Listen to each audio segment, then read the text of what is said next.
The Dallas Cowboys play every season at MetLife Stadium, so they know how spotty the turf is at the home of the rival New York Giants. But just in case they don't, they have defensive tackle Solomon Thomas to remind them. The Cowboys' veteran D-lineman sounded off on the field quality at MetLife Stadium ahead of their road game against the New York Jets on Sunday in East Rutherford, New Jersey. Thomas spent the past 3 seasons with the Jets and played 50 games, missing just one, in his tenure with the team. But he was injured on the field multiple times, including as a member of the San Francisco 49ers. Solomon Thomas: "I tore my ACL on that turf." At MetLife Stadium, Thomas blamed the turf at MetLife Stadium for costing him all but 2 games in 2020, since he sustained a torn ACL while with the 49ers in their 31-13 win over the Jets. "I tore my ACL on that turf," Thomas said. "But I also played on that turf as a home field for 3 years. I had to make amends with it. I had to move on. Nothing I can do about it."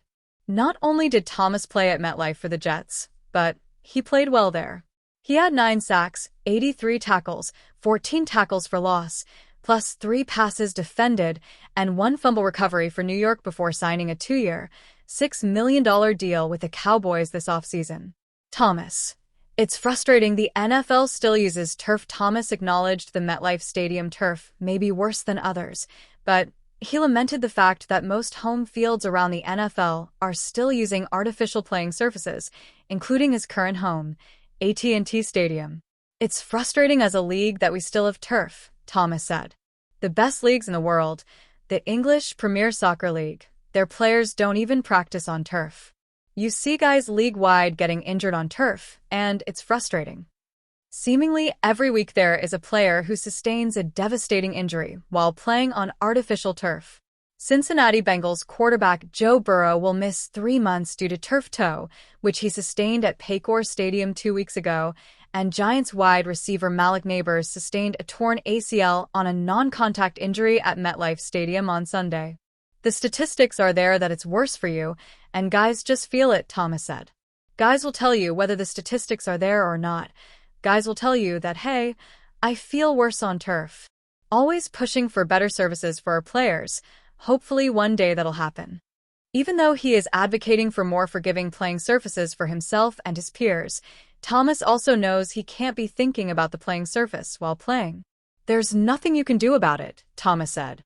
"You're going to be more sore on turf, more susceptible to injury, especially on the lower extremities. It is what it is, and guys know. It's not something we talk about. We just know. We can't play timid on it. You have to play your game." The Green Bay Packers enter the bye week at 2-1 after Micah Parsons' return to Dallas ended in a final score of 40-40. In addition to going winless for a second straight game, the interior of the Packers' defensive line could be without DT Devontae Wyatt after the Georgia product picked up a knee injury against the Cowboys. Since the Packers shipped off DT Kenny Clark as part of the deal that brought Micah to Green Bay, one writer believes Packers GM Brian Gutekunst could explore the trade market again to add depth to the interior of the defensive line.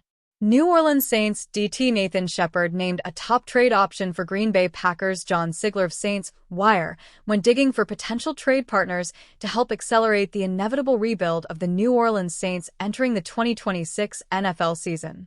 Interestingly enough, he saw the Green Bay Packers as a potential landing spot for Saints DT Nathan Shepard via trade. Sigler wrote, "The Green Bay Packers' defensive line was worn down by the Dallas Cowboys on Sunday night, and they took a big hit when Devontae Wyatt left the game with a knee injury.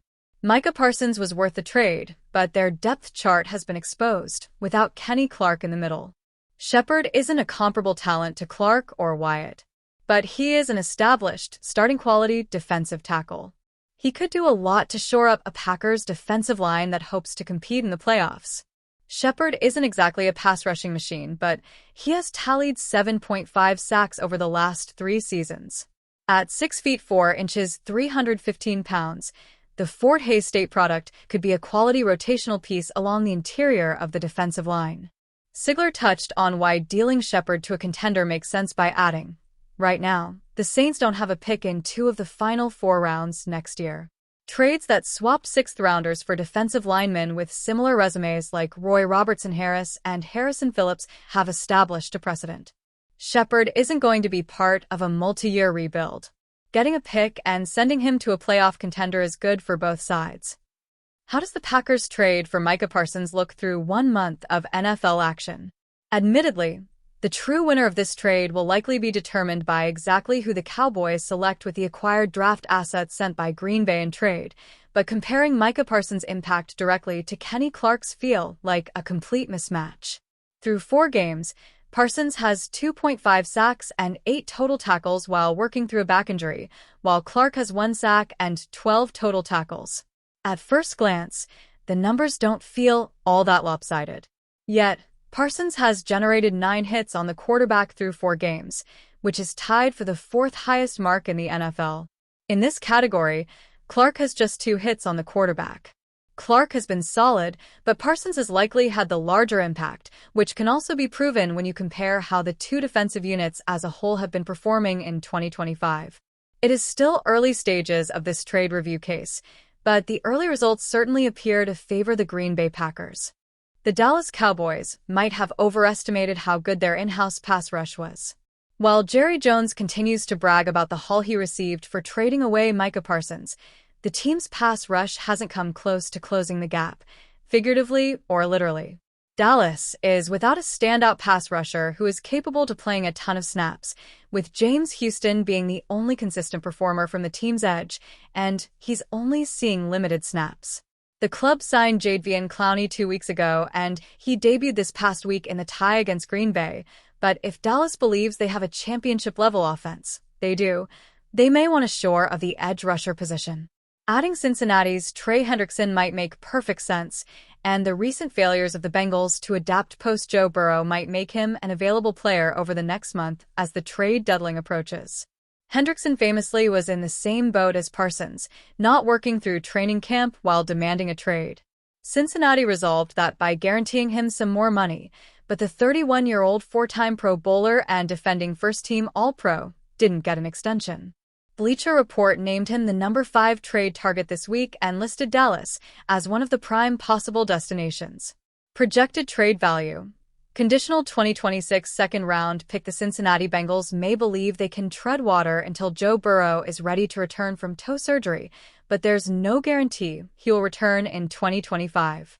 ESPN's Adam Schefter reported in mid-September that Burrow's recovery would be a minimum of 3 months. Any return would likely hinge on Cincinnati being a contender.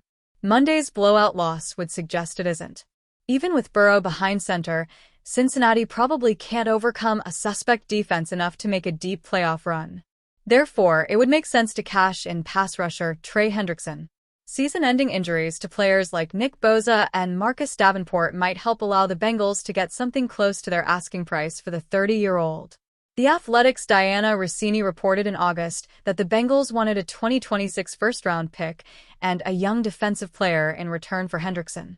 They probably can't expect that now, but a desperate team may offer something close to it.